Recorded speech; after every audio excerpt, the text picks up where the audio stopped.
Ladies and gents, welcome to CG Reaction, and this is The Pacific Ocean is vastly bigger than you think by the channel RealLifeLore. Yeah, Pacific Ocean. I know it's vastly bigger. Do you know how I know that?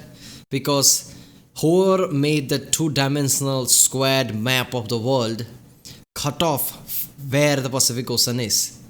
So obviously the guy who made the map is like, you know what, I want to cover most of the land in this map. So he cut off from the Pacific since he knows the Pacific is the largest ocean. There's no point of keeping that inside the map. So if you see that flat map of the world, the edges is the Pacific Ocean. And it's because of that Pacific Ocean is really big. So he's like, you know what, let's just cut off from the Pacific Ocean and open the map. In that way I can cover most of the land without using too much, paper. So that's how I know Pacific Ocean is really big. I've seen Pacific Ocean, and what makes me sad is Hawaii. Hawaii is literally in the center between Japan and Americas. Hawaii is really in the center. It's like isolated. That's really make me sad. Like, I didn't realize it until I saw the map. Like Hawaii is that far away. But yeah, Pacific Ocean is humongous. It's really deep. It's really big, and it's really vast. And if you ask most of the people where the Pacific Ocean is, I bet you lots of people get that wrong. Not well-versed people, but just averagely anybody. If you ask them what's the Pacific Ocean, most of them they would see the Atlantic and say that that's Pacific. They would not think that there is this squared paper map. The edges are the Pacific Ocean, because that you never think of that. Most of the time when the map is represented is this flat map where Americas, then Europe, Asia, and Australia. You just see in the left side there is Americas, at the right side is Japan, North Korea, South Korea. You don't think that from Japan to Americas there's a massive Pacific Ocean. So it's, even though Pacific Ocean is the biggest and the deepest, people don't think about it much. Alright, let's watch the video. And people, remember, if you like my reaction, don't forget to like and subscribe so I know which type of video to react to more. If you want me to react to some other video, comment down. And check out my other reactions in the description. I've created a playlist with all of my videos. Or check the end cards. Let's watch the video. This video is made possible by Skillshare. The first 1,000 people to use the link in my description will get a free trial of Skillshare Premium. It should come as no surprise to you that most of the Earth's surface is covered by water. This is a simple fact that we've all learned about since our earliest memories in school, but you probably will still be surprised by the absolute sheer scale of the biggest part of our ocean, the Pacific. To say that the Pacific Ocean is huge would be an equally huge understatement. The Pacific Ocean is colossal, so See, there you go. That's Hawaii right there. Look at the distance. Oh my god, it's really isolated. Let's begin by talking about this fact. Imagine that you're on a boat at approximately these coordinates. You're in the Pacific Ocean, just slightly off the coast of Chile and Peru in South America. Then, imagine you got in a submarine, submerged all the way to the bottom of the ocean, and then drilled all the way through the Earth out to the other side of the world and came up on the other side. After doing all of that, you would still find yourself inside of the Pacific Ocean, specifically the Gulf of Tonkin, just off the coast of Vietnam and China. The Pacific Ocean is... See, this is why I love this channel. He always picks out this kind of a fun thing. Like, who would think that? But yeah, it makes sense. Look at that. This is Pacific Ocean. That is the far right side of the Pacific Ocean, even inside the Southern America. So if you drill it just right, it will come out all the way here, and this is still Pacific Ocean. Even though Japan and everything is here, it will still come out here, and this is still Pacific Ocean. And that is astonishing when you think about it. If you drill right through, you're still in Pacific Ocean. So literally, if you just, technically, entire one side of the earth is Pacific Ocean. That is humongous. Oh my god. People, the map cuts off here and cuts off here. So people don't realize that this is a massive Pacific Ocean because it's not in the map. Why would it be? It's just ocean. Map doesn't have oceans in it when it can. Maps are for land, ground. So maps are cut off from here, and most of these parts not inside the map. So people don't realize that Pacific is massive. specifically the Gulf of Tonkin, just off the coast of Vietnam and China. The Pacific Ocean is so massive that it contains several of its own antipodes, or spots on the opposite side of the world that remain in the same ocean. But we're just getting started here. There are parts of the Pacific Ocean that stretch across more than half of the planet's surface, but the longest continuous stretch. By the way, even this is, since this is just flat video, square video, this is not a globe, alright? So, this is still smaller than it actually is. If you see a globe view, this would be much bigger. So Pacific is really big. Stretch of water spans between the islands of Indonesia and the coast of Colombia. This stretch is nearly 19,800 kilometers long. This is such a huge distance, you could fit the entire diameter of the moon between it. Actually, you could fit 5 moons in this distance, and still have room left over. Zooming out to this view of the Pacific from above on Google Maps can give you this image. There you go, see, that's a globe view, and look at how massive the ocean is. From one side you can't even see that there is land, a bit of here, but that's it. Which gives the perception that What is that, New Zealand? I think that's Australia, isn't it? takes up almost half of the planet. However, this image is deceiving because in reality, you can never really see half of the planet at the same time. Since the Earth is shaped like a sphere, there's a point where the planet begins curving out from your field of view that's called the horizon. And no matter how far away you get from Earth, you're always going to be dealing with a horizon that blocks viewing a full half of the planet. In reality, the Pacific Ocean takes up approximately 1/3 of the planet's surface, which is still a highly significant amount. Significant enough to produce a map like this one. Here, you can see 2 separate ways to divide the world's surface between 2 equal hemispheres. Most of us are probably more familiar with the Eastern and Western hemispheric view of the world, but this view isn't really based on anything other than the British, who decided that they were the center of the world back in the 19th century. In this new division, the world is divided between the water hemisphere and the land. British didn't decide. British literally conquered most of the world. British Empire has been the largest empire that ever existed. If you're the empire who's just conquering places and, making benchmarks of what is what, like, Greenwich Mean Time, GMT time, and things like that, obviously you're gonna set it for yourself, like, this is the center. Since we are doing everything, we are the center. You can't blame them for that. Hemisphere, the 2 sides of the world that contain the most water and the most land. The Pacific takes up most of the water hemisphere, and in total, this entire half of the planet is 89% water, 5% polar ice cap, and only 6% dry land. If you were stranded in the oceans on this side of the world, it might indeed be a while until you ever discovered land. Now, with all of that being said, in purely numerical form, the Pacific Ocean is 165.25 million square kilometers in surface area, and that's a challenging number to visualize. So think about it this way: the surface area of every single continent of land in the world combined, from North America, South America, Europe, Africa, Asia, Australia, Antarctica, and even throwing in Greenland just for good measure, is only 148 million square kilometers. This means that you could fit every single continent in the world together inside of just the Pacific and still have millions of square kilometers left open. Let's think about this another way. Imagine the planet Mars. Measure out every single square kilometer across the entire Martian surface, every valley and canyon and crater. Now, let's pour the Pacific Ocean over Mars. Eventually, you'll completely submerge all of Mars's 145 million square kilometers of surface area. In fact, the Pacific Ocean is a whopping 20 million square kilometers larger than the surface area of Mars. And we've only started talking about the surface area of the Pacific, not yet its depth. Indeed, the Pacific isn't just huge across, it's also huge below. It's the deepest of any of Earth's oceans.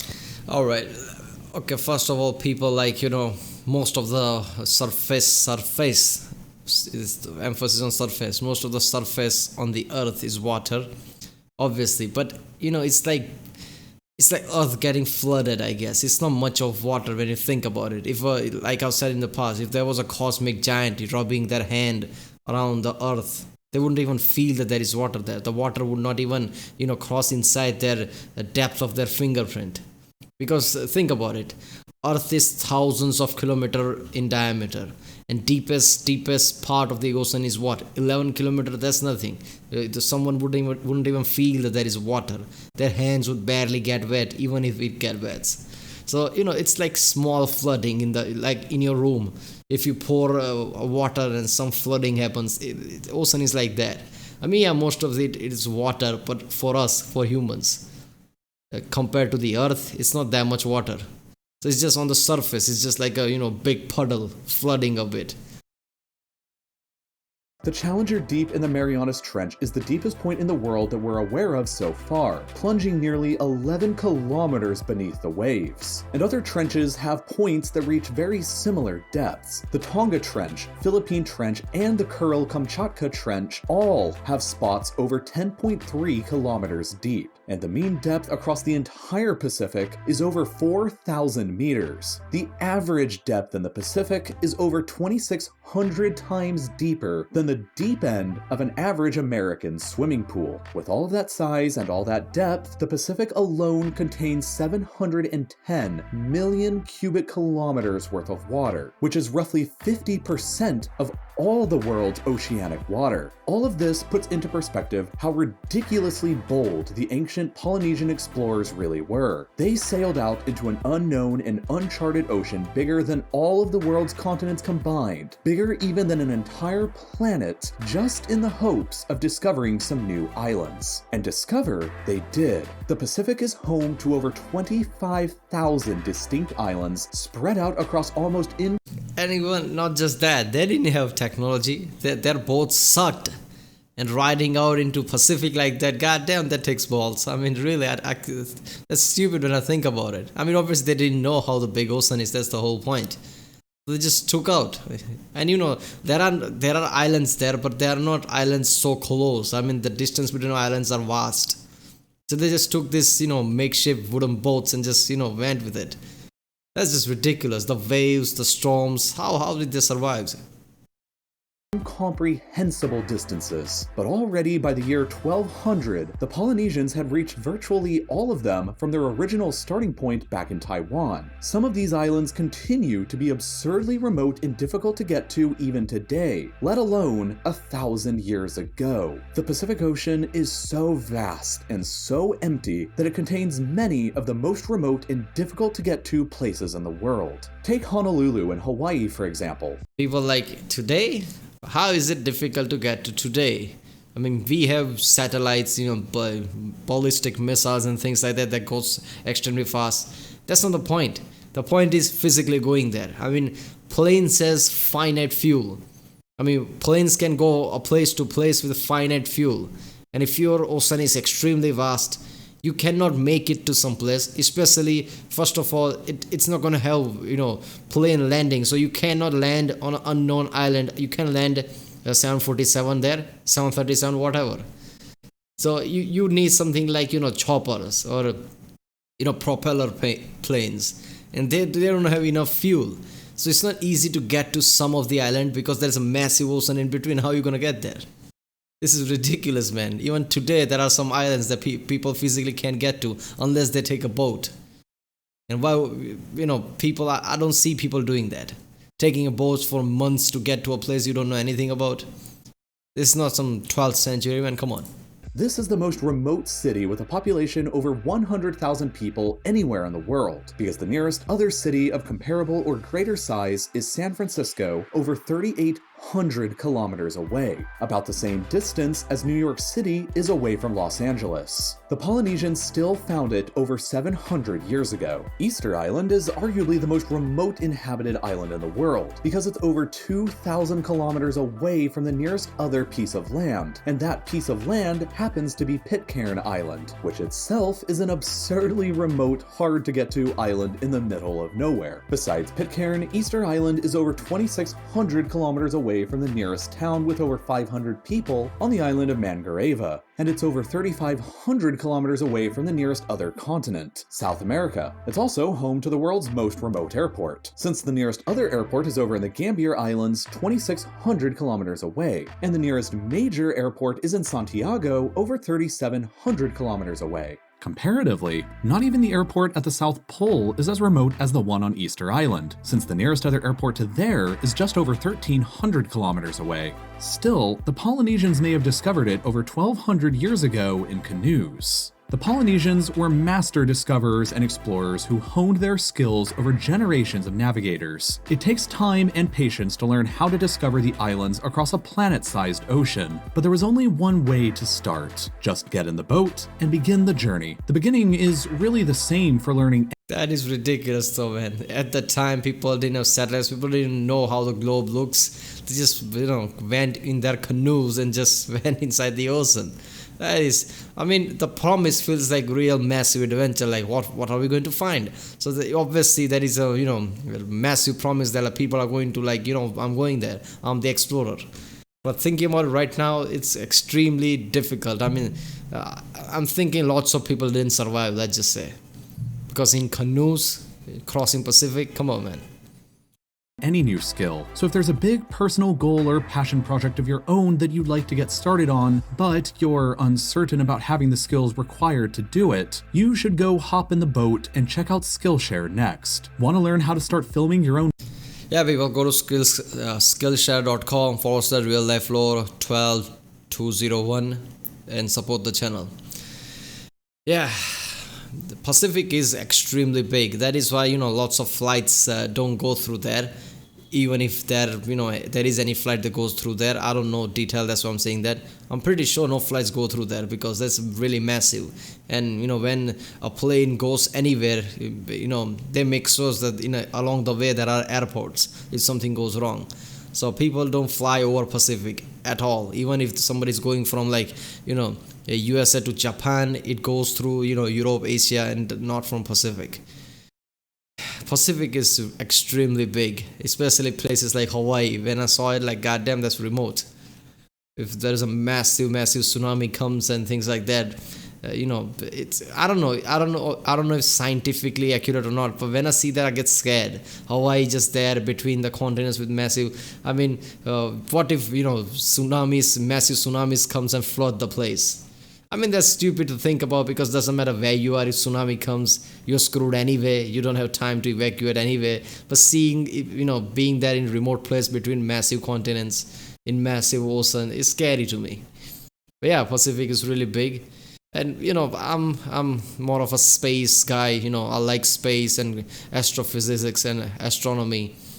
So whenever I see all things like this, the Pacific is massive. I always think, yeah, massive. But like I said before, ocean is just extreme 10-11 kilometers deep. That's it, compared to the vast diameter of Earth. So it's basically like a puddle on the surface of an actual Earth. It's just some puddles on the Earth.